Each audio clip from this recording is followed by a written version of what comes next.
Many docs struggle with people staying believers. Believers are awesome initially, but we don't want them to be believers for long because believers are heavy. Those are the people that are showing up because you told them to, not because they want to. Right? They're asking you a million questions. They really don't get it. Our job is to get them to become understanders. Because the great thing about chiropractic is you don't have to believe in chiropractic. You can understand chiropractic. And when you understand chiropractic, you want chiropractic. It's that simple. But most docs, I find, don't have great systems from getting people from believers to understanders.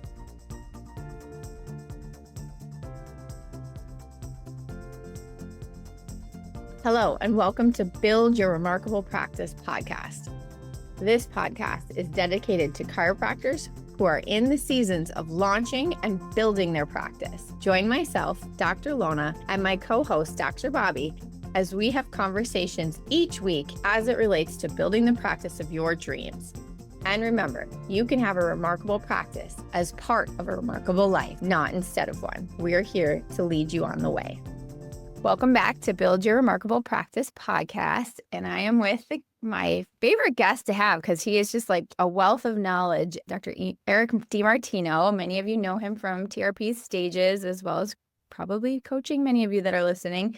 But he is going to jump in tonight and talk about how we turn people from, someone who comes in believing that chiropractic can help them to somebody who really, truly understands that chiropractic is a necessary part of how they take care of their health and well-being. So welcome to the show, Dr. Eric, and let's just dive right in.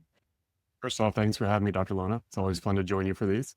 So this is something that's kind of been on my heart lately, working with a lot of clients, even the docs that work for me, is really getting effective at turning believers to understanders. And if any of you listeners are familiar with the TRP lingo, we talk that there's basically 4 stages of the patient journey in our offices. The first stage is being a seeker. Right? People are seekers. They come to us on day one as seekers because they're seeking a solution to a problem and they're hoping that we can help them with that. Next step is believers. Patients become believers when they basically say yes on day 2 and they accept our recommendations for care. Right? They believe that we can help them, but they really don't understand anything at this point. The next step is they become understanders. Now, a lot of docs think that when people say yes on day 2, they think that, they understand chiropractic, they're in it for life, but that's not true. Right? Nobody could possibly understand the depth of chiropractic in just 2 days in our office.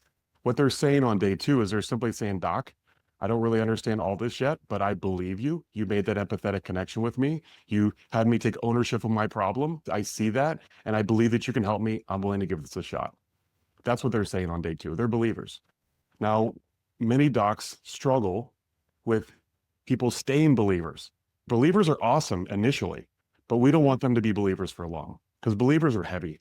Those are the people that are showing up because you told them to, not because they want to. Right? They're asking you a million questions. They really don't get it. Our job is to get them to become understanders. Because the great thing about chiropractic is you don't have to believe in chiropractic. You can understand chiropractic. And when you understand chiropractic, you want chiropractic. It's that simple.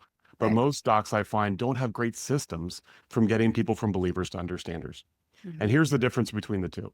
When you start your shift and you look at your list of patients coming in that day and you look at all those names, if there's a couple names you look at and you get this kind of visceral, horrible feeling in your gut when you see that name, I promise you they are believers.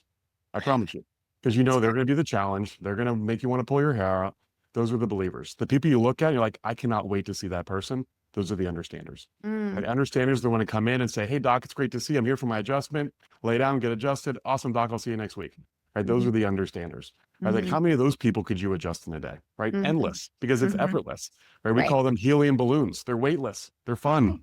Whereas those believers, right? The believers are those, they weigh you down and they just drain your energy. Right? You could easily adjust. Or you feel like you have to do a song and dance each time they come in. Yes. Exactly. Like you could easily adjust 150 understanders in a day, but like 30 believers and you're ready for a nap. You're just wiped out.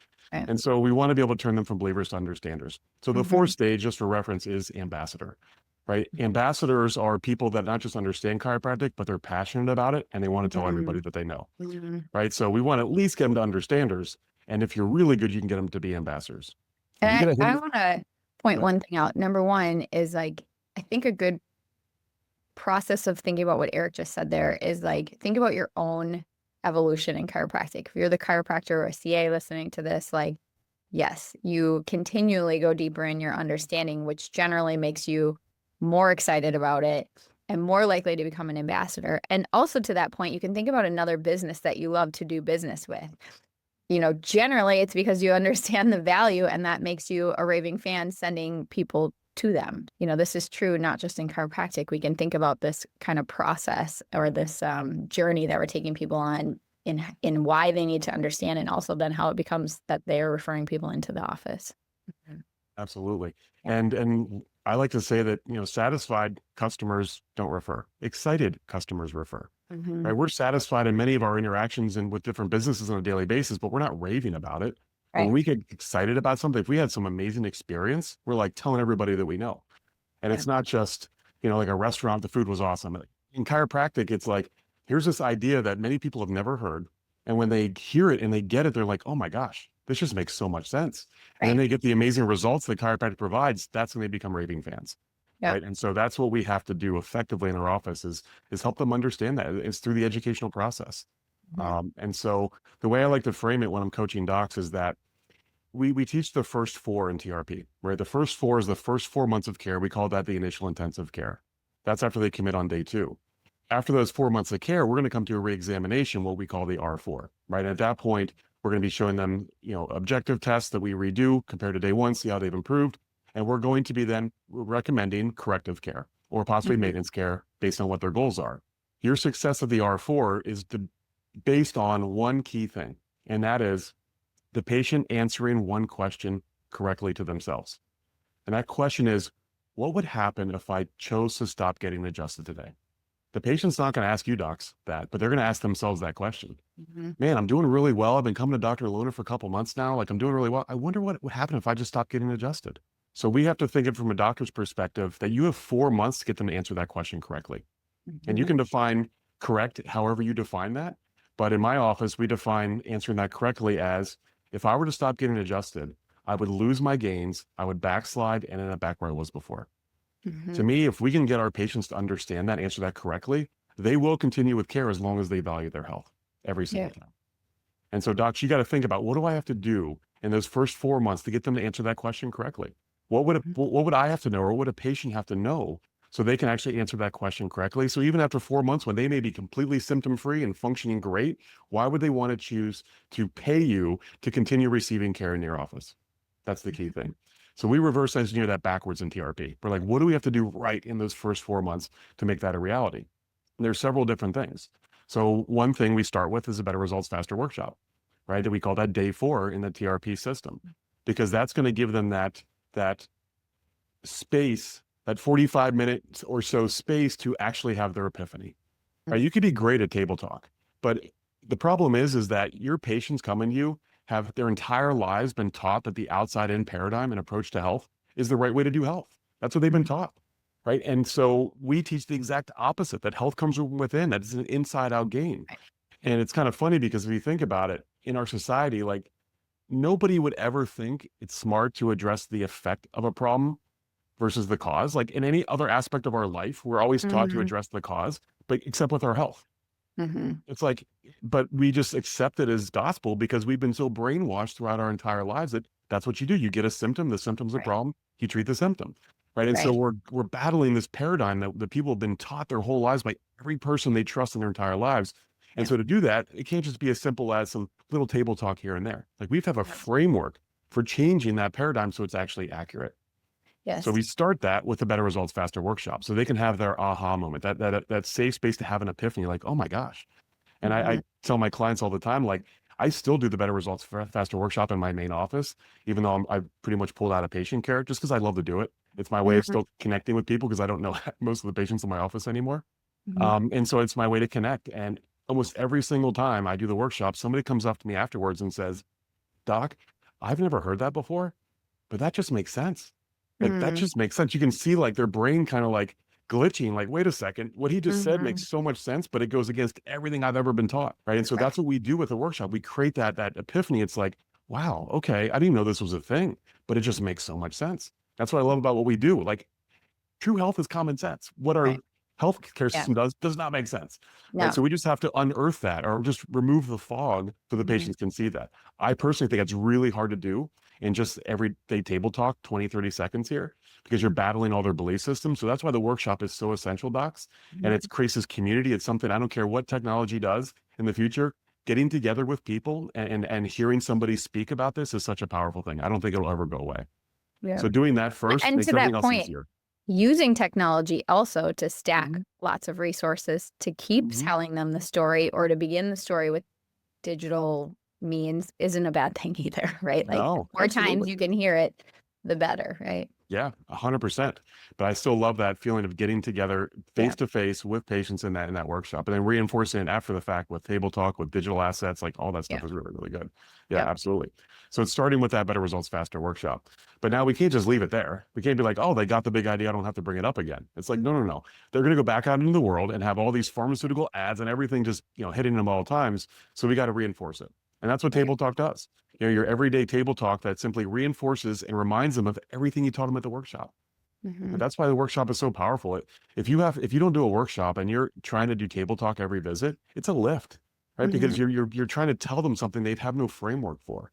But if you've done the workshop, they now have a framework for everything you're telling them, and it can just kind of drop into that framework in their brain, and it makes Well, it and, so much and I easier. think it keeps building, right? It's like, I mean, many of us have had to hear things so many times for the epiphany to fully happen, right? So it's like the more ways that you look at, like, how are we dripping the same simple messages over and over and over again and connecting it with different analogies is our best chance to, like, maybe, you're peeling one layer back, you're peeling a second layer back, you just keep going deeper. Yeah, Right? absolutely. Yeah. That's exactly what it is. Yeah, Mhm. and why we do all this stuff is that, see, my experience has been is that when patients come to you, if you don't do this stuff well, they'll Mhm. continue with care. They'll go through the first few months and they'll be like, wow, I'm feeling so much better. And they'll appreciate us.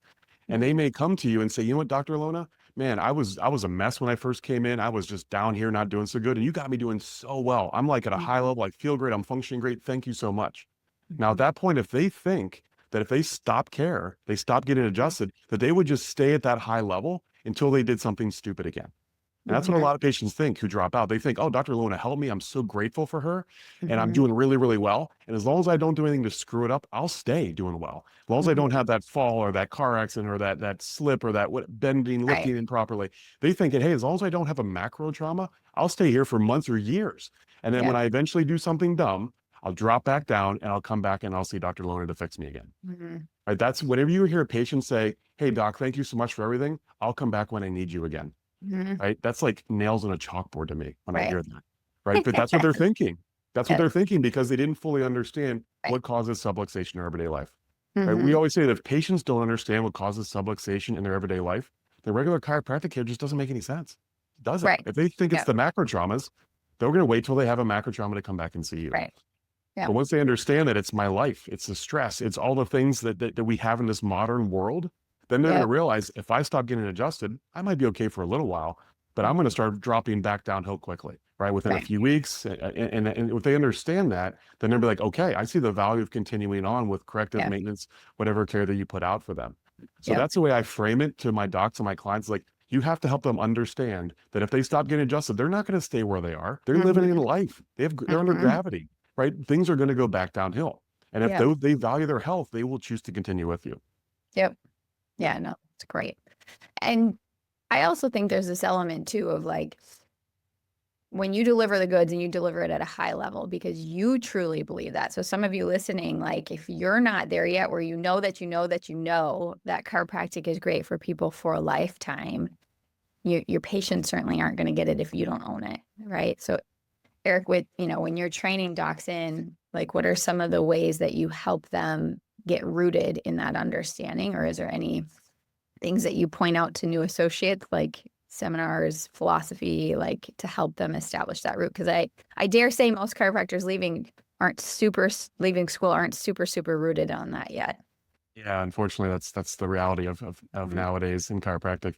Yeah, Yeah. so I mean, I can give a doctor every tool, every script, every concept to talk about, but if they don't believe it in their heart, it's not going to Hmm. come across properly. So we Yeah. always start with the philosophy.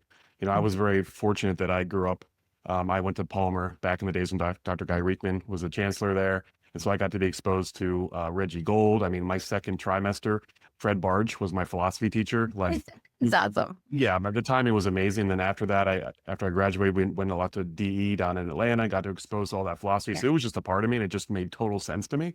And I Yeah. grew up medically. I'm the first chiropractor in my family. I grew up getting vaccines and drugs, and like I just thought that was what health was. Yeah. And then chiropractic school obviously changed that. So if you need to understand, docs out there, the power of what, first of all, our body's ability to heal and self-regulate itself. Like if you understand the basics of our body's amazing, how it can heal itself, it's always adapting to our environment around us. And when you understand that that is controlled by our nervous system, our nervous system literally is a system that helps us adapt to stress. And we are under stress every millisecond of our entire lives, right? And so when we understand that the nervous system is what does that, and the spine's job is to surround and protect the nervous system, we then realize that we cannot be healthier than our spine. You simply can't be. You cannot be healthier than your spine is. And so just like we want to make sure we take care of our teeth so we can chew and do those things, we have to take care of our spine. Right. And we do that through chiropractic. And once you understand that when you can restore proper nervous system function, the body it has its ability to now heal itself. And we talk about innate intelligence and universal intelligence. Now, some of that may be uncomfortable to some of you. Innate intelligence is simply your body working. Like right now, my heart is beating. I'm not thinking about it beating. It's just doing it. That's my intelligence. And because I'm just standing here, my heartbeat is pretty low. But if I were to get up and do 50 burpees, my heart rate's going to go up without me thinking about it, right? If I go outside, it's 100 degrees, I sweat. That's my body adapting to my environment. And the nervous system is what regulates that. And so if our nervous system's not healthy, we simply won't adapt to our environment. And as a result, we will lose our health. So there's lots of great YouTube videos out there. Go look at Reggie Gold, Fred Barge, Jim Sigafus, like all the classics, and it's free. Go on YouTube. There's great books that Fred Barge has written. Are You the Doctor? There's many out there that you can get. And to me, it's just common sense. Like if you understand the basic anatomy of the human body, you understand how the nervous system works, how it controls everything, and that the spine's job is to protect it. And we see it all the time. I mean, if chiropractic didn't work, people wouldn't get better. Yes. I mean, it's that simple. Right. You know, people just wouldn't get better, right? Because we're not putting anything in. We're not chemically doing anything with drugs. Like we literally just touch their spine and do our thing and they get better. Right. Like it wouldn't happen if chiropractic wasn't there. So people have to own that philosophy first. Once you own that philosophy, now everything else becomes easy. Like we can give you structure for table talk, but when you get it, you open your mouth and it just comes out. Yes. Right? So you have to have that faith and that belief first. And when you do, now it becomes easy. Now in TRP, we give you things like the Dirty Dozen, right? The 12 things that everybody must know to be healthy, to give you structure to that. And then some of those things are like, you're designed to be healthy, right? The nervous system communicates your intelligence, right? Yeah, your spine protects your nervous system. Like all those basics to give you structure. But if you don't believe it, it's not going to do anything for you. That's good. Ooh, I like Eric Unplugged there. It's good. It's something that scares me, to be honest, Lana. It scares me. I'm 50 years old, and I feel like I'm already one of the old people in chiropractic because it's like I talk to some docs coming out of school, and they just have none of this. Like they don't get it. I don't even know what their guiding principle is when they go into practice, because like you have a chiropractic degree, but it's almost like you have a medical instruction or teaching. And it's like, talk about a tough way to practice. Right. Well, and I think we need to say that more often. Like I remember a mentor, and I grew up getting adjusted. So inherently in me, I knew this was for everyone and it was good. Like very simplistic understanding, but I didn't question that it would be hard to tell people like, hey, you need to get adjusted. And this is something you do just like dentistry periodically, right? But a mentor said to me when I was trying to grow the practice that I said, I think, what do I have to do? I think we were at like 100 some a week and I wanted to get over 200 a week. And he's like, you need to get around people who ooze chiropractic. Like everything in the world to them is chiropractic. And the analogy that was said to me was, you squeeze an orange, what should come out? Orange juice. You squeeze an apple or press an apple juice should come out. He's like, we're chiropractors. When you get squeezed, AKA you get a tough question, chiropractic needs to come out, not medical jargon. And so I started going to New Beginnings and then, listening and reading and doing everything that I could to just go down that rabbit hole of really understanding like what's happening when we work with someone's spine and what is innate intelligence, what is universal intelligence, what is life force, and like trying to wrestle with those concepts, which we still wrestle with. Like, Eric, I'm guessing if I asked you, do you think you know everything there is to know about chiropractic? You'd be like, no, right? Do you know a lot more than you did 20 years ago? Yes. Do you believe in it? It's like, it's like this element of like, if you drop the keys, the keys are going to fall to the floor. It's chiropractic is the nervous system is the master control system. And there's a force that's working through our bodies that is greater than us. And we trust that more than we trust something else. Well, what I love about chiropractic is while my understanding has expanded over my 23 years in practice, the basics have not changed. Like It's you can such, go such back a to simple thing. reading Stevenson's textbook, I think it was back in the 1920s. You can read that today and it is 100% accurate. It hasn't changed in 100 years. Whereas look at medicine. It changes every 6 months what they Right. know, because when Right. it's truth, when it's based on truth, the truth never changes. But when So you're good. constantly trying to manipulate things, it always changes. Yes. And so that's what I love about it, is that I know that I'll have, as long as I live, it's never going to change because it's Right. simply truth. It's how the body Right. functions. Yeah. So when you can own that, everything else becomes easier. And yeah, you just have to own it and realize it. But I think it also helps being in practice and seeing the quote unquote miracles, right? Like Yes. getting out of school, you would hear these things and you're like, man, people like their sinus problems go away and they're this and that. And it's like all this stuff you almost like hard. And honestly, I think that a lot of chiropractors, if they're taught to only adjust somebody 8 or 10 times, like you're not seeing miracles in 8 or 10 visits. You're just not, especially if I problems. mean, you might, but decades. you also need to know that there's still a process that needs to keep unfolding. 100%, Yeah. 100%. And so when you do the right amount of care, and it's like, wow, you see babies that had horrible colic, it goes away, and reflux, and all these things that are non-musculoskeletal stuff. You can't help but believe it because you see it. It happens right in front of you. And Yep. so I think there's that belief system, and I think that just enough docs aren't experiencing that to actually have that Yeah. belief. Yep. Yeah. And so, it's equal parts like get yourself exposed to the right conversations that grow your certainty and your confidence in what you are delivering and your team are delivering, and learn the trajectory of like good care, the patient journey, so that we're actually feeding people an understanding left and right. So they should always be full, right? 100%. Yeah. So I think for docs out there, they just have to focus on what is your philosophy? Like, what do you want to have as your philosophy? And then structure your practice around that. Right? I'm not telling you to adopt what I believe in. Figure out what your philosophy is, what jazzes you up, what gets you excited about what you do and what about health. And then create your whole structure around that. Your care recommendations, your conversations you have, your workshop, your table talk. Because ultimately, you want your practice to be a reflection of you and your belief system. And that by doing that, you'll attract your tribe, right? Those people that resonate with you, which is exactly what you Yes. want. Right. Yes. We want to be polarizing, right? We don't want to be, you hear it all the time. It's like if you try to please everybody and not pleasing nobody, right? Even though we know chiropractic can help everybody, I am not everybody's chiropractor. Like Right. I'm polarizing. I'm like, this is what we stand for and this is what we don't. But by doing that, I attract the people that vibe and I love being around. And I repel the people that just don't fit. And that's great. That's exactly what we should do. So get very clear, docs, on what your belief systems are. And if you feel like you don't have one, then start reading, start researching, start looking at things and just find what resonates with you and makes you happy. Because hopefully you're going to do this chiropractic thing for 50 years and you want to make sure that you enjoy it. That it's not a job. It's not like, oh, I got to go to the office today. That's no way to live. Yeah. Oh, that's so good. One more thing I want to add into is like when we're trying to help our patients understand what would happen if we stop getting adjusted, clearly that also is true with teach your staff first and foremost, because they're in extensions of what you're teaching. So it doesn't matter if you're the tech CA or the check-in CA or someone working virtually. I want my entire team to be exposed to the philosophy and the understanding. And sometimes that comes from, really sharing some of the wins.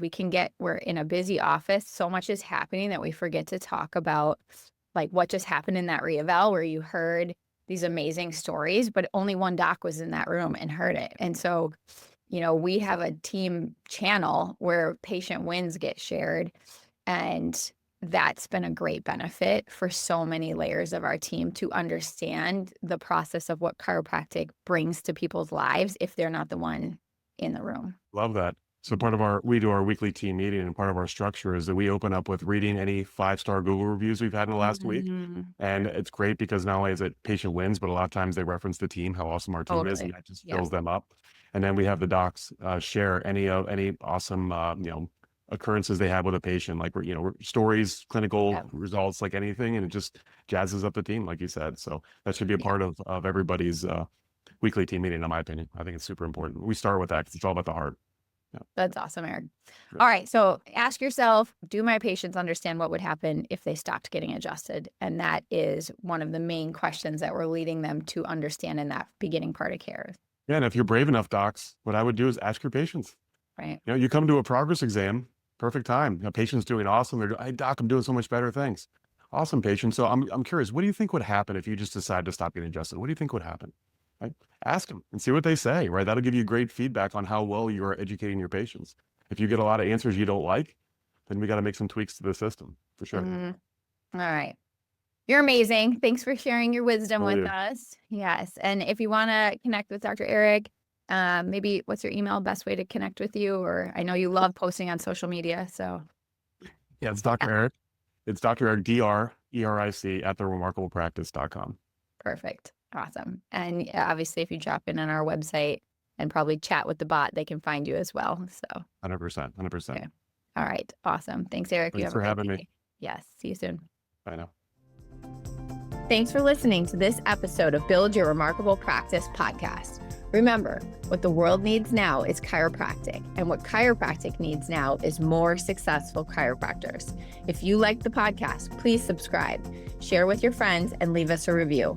And if you'd like to connect with us personally, please click the links in the show notes to schedule a call.